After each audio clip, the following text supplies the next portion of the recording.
right, guys, it's us, 2BD. I'm Ollie. I'm Damon. All right, and this is our first reaction to the new Space Jam movie, which is Space Jam: A New Legacy. Now, the trailer just dropped this morning.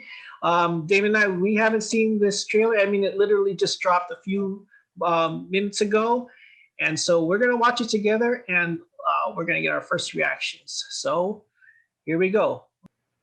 Yeah, well, that was very interesting. What did you think? I thought it's an interesting take on how they're going to move the series and the sequel forward. That was not what I was expecting at all.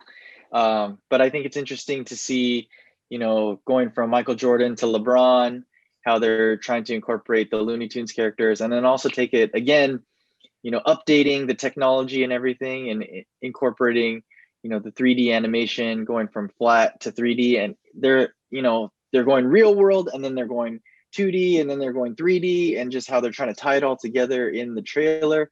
Uh, I think it's really interesting, and looking forward to seeing how they actually play that out as part of the movie. All right, so I have a confession to make. I have not really seen the first one in its You, entirety. wow, wow. Yeah, I'm surprised you wanted to do this first reaction then. yeah. I think it's because at the time, um, yeah, I think it's because at the time I wasn't. I mean, I liked Michael Jordan, but I wasn't really like a fan that I had to watch it, and also being a really a hardcore Disney fan, I was like, Warner Brothers, it's so I don't know, it just didn't resonate with me, and it's one of those movies in my list where like I want to watch it, it's in my to do, I want to watch it, but I never just get around the chance to doing it. But yeah, it looks really interesting. I mean, I do like the going into the 2D animation because I think that's something that we miss right now. And then going into the 3D, interesting concept of him just trying to rescue his son. I don't know if that's had a similar trope in the first one.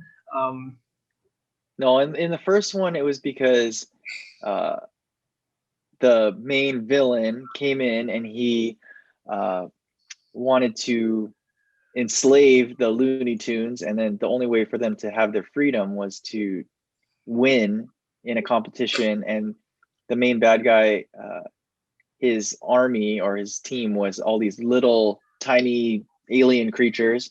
So they thought, oh, we can win something where, we're bigger than them. Let's play basketball. And so the main villain came in and he stole all of the NBA All Stars talent and put it into his team, and so they became the Monstars. And yeah, so, in order to combat that, they needed to have someone who they ended up picking Michael Jordan to lead them to victory over the Monstars. yeah, Um, so this is a totally different concept, which is good. I'm glad they're not just you know rehashing. remaking it with LeBron instead of Michael Jordan. So that part is good. I'm really looking forward to seeing that dynamic play out. But at the same time, it's it's just really different feel. I didn't know what to expect because LeBron and Michael Jordan are totally different people. They're totally different playing style. So I didn't know how they were planning on doing it. Originally when they were talking about remaking it, I thought they were going to use Blake Griffin, who, confession to make, he was my favorite player for the longest time. And I still like him, but when he was on the Clippers, that's my team. So he was my favorite player. So I was excited to see him, especially because some of the things that he's more known for, like his dunking and leaping ability, is similar to some of the things that they did in Space Jam with Michael Jordan. So I was looking forward to it being Blake Griffin. Um, I don't know how I felt when they decided to use LeBron instead. Um, I do like LeBron, but he's on your team now, Yeah, so so case not in point, not guys, my. for those of you watching, Damon is the Clippers fan and I'm a Lakers fan, but the respect is there on both ends. I hope.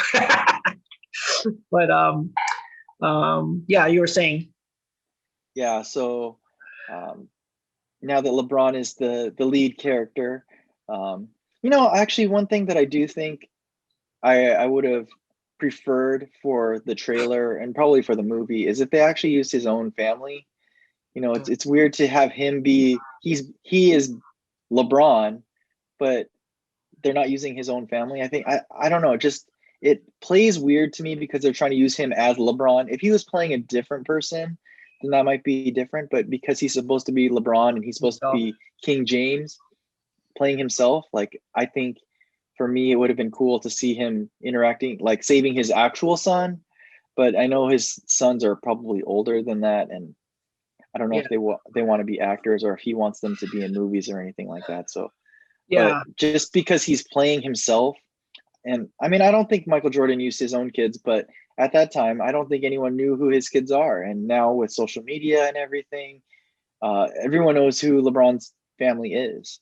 So I think to me, that would have played out a little bit better, but you know, I'm not going to hold that against the movie. Yeah, no, you're right. I mean, and that kind of just shows the dynamic of the like how times have changed, right? Because before, um, families of athletes, famous people, well, athletes in general, like their families were kind of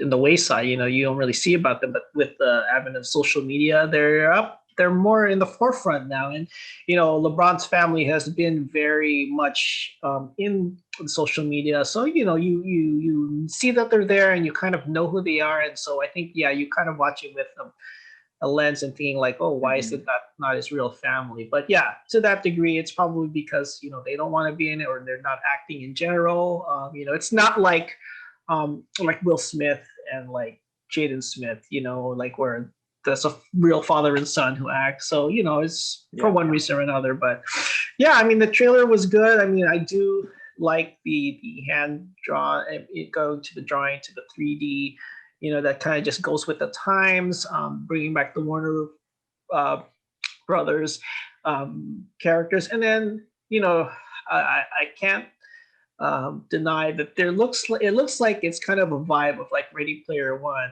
I mean, even to the point where you see Iron Giant again making a comeback with all these different other licensed characters. Scooby Doo, I saw originally, and I don't know, just a multitude of others. So some of the Hanna-Barbera ones, like right, the Flintstones, Yogi the Bear, Yeah. Flintstones, those types of guys. Yeah, so we'll see what happens there, but yeah, it's definitely looking interesting. And yeah, this is also going to be another one of those releases that's going to be coming out in HBO Max for about 30 for a month or so, and it's coming out on July 16th, 2021. So yeah, we're looking forward to it. So yeah, anything else you want to add? I mean, it's very similar to some of the things that we've been talking about in our more recent video podcasts, where they're trying to take something nostalgic to tie the generations together, where, the original Space Jam is pretty old. I mean, I don't remember, it's 20 or 30 years old by now. Yeah. And now they're bringing in the sequel. So it's kind of similar to like how we've been talking about Mighty Ducks and Cobra Kai and some of these other shows that they're trying to tie two generations together. Right. Yep. Yeah. So this is going to be a fun movie to watch. It's going to be something fun for the kids, and yeah, it looks like they put in a lot of work, and yeah, we'll see how this goes. So, all right. Well, that'll do it for this version of the 2BD video podcast. We hope you liked it. If you did, click on the like button and subscribe. We have a lot more cool stuff coming. So until then, this is I'm Damien saying goodbye. Okay.